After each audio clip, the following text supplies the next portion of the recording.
جب رمضان کا مہینہ آتا ہے، یہ صرف ایک مہینہ نہیں ہوتا، یہ رحمت کا مہینہ ہے، برکت کا مہینہ ہے۔ اس دوران جنت کے تمام دروازے کھول دیے جاتے ہیں اور جہنم کے تمام دروازے مکمل بند کر دیے جاتے ہیں۔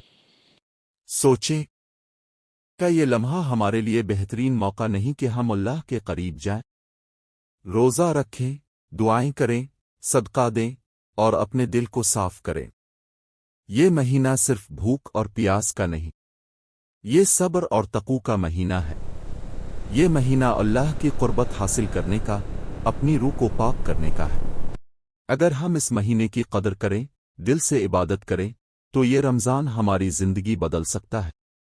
لہذا اس رمضان ہر لمحے کو قیمتی سمجھیں، ہر دعا، ہر صدقہ، ہر نماز کا پورا فائدہ اٹھائیں۔